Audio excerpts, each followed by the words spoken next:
Tapos, siya dito. Kasi, luluto tayo ng spinach na torta.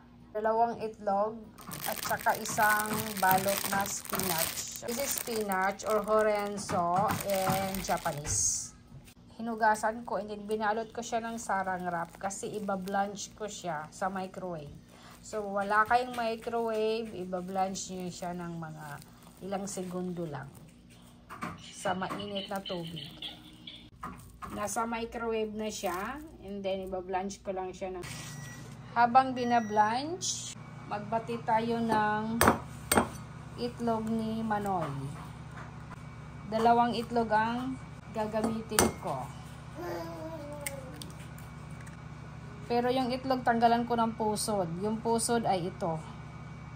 Kamayin ko siya para madaling matanggal yung pusod. Yung pusod ng itlog ay yan. Tatanggalin ko lang siya. Mama. Hi. So ayan, natanggal ko na yung pusod. So babatihin. Walang timpla ha. Hindi kayo magtitimpla. Patihin ang maigi. Hanggang sa mabugok. Charot. Set aside. Aray ko at soy.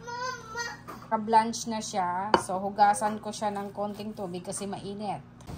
Hinugasan ko and then hihiwain ko siya. Kung nakikita nyo ay hindi ko tinanggalan dito sa pinakapuno. Para pag dito kayo mag-start sa paghiwa, ay maghihiwala-hiwalay na yung mga... So, ganun lang yung hiwa niya. Binigaan ko nga pala siya ng konti.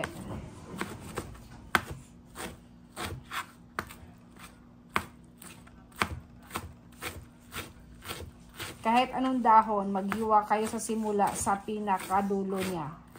Sa pinakatumoy. Pinakadulo ng dahon para hindi siya maghiwalay-hiwalay. Kasi kung dito kayo mag-start na paghiwa, bubuka maghihiwalay ng lahat, mahihirapan kayo. Eh kung gusto niyo laging mahirap, pala sige, go ahead.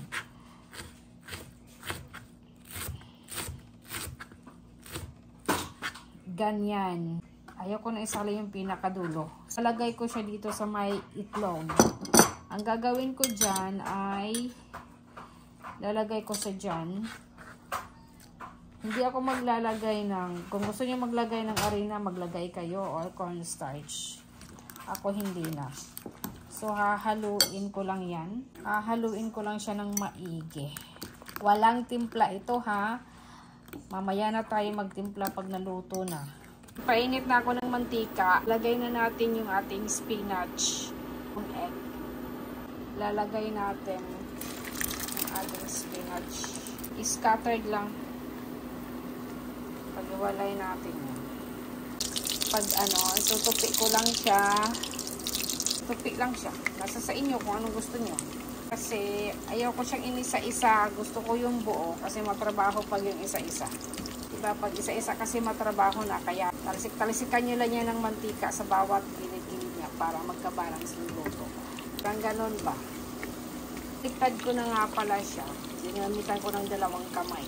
Try natin baliktarin si tortang. Gagawin ko dyan is hahatiin ko sa gitna. So, luto na yan. Patayin na natin si apong. Patayin na natin yung apoy. Drain lang natin yung mantika. Wala na naman itong mantika eh. Lagay ko lang siya dito. Kasi kaya ko na siya timplahan pag malamig na.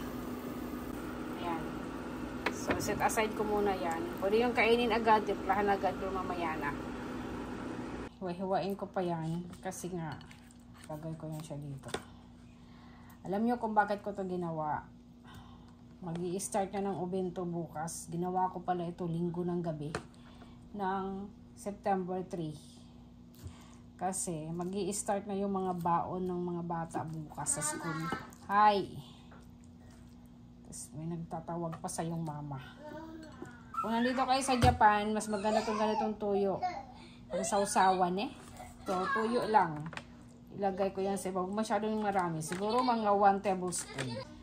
Yung lasa ng spinach at saka yung alat ng tuyo ay match. Kaya ganyan lang. So, tatakpan ko siya. Ilagay ko siya sa ref kasi pwede ito kakainin ng summer and winter.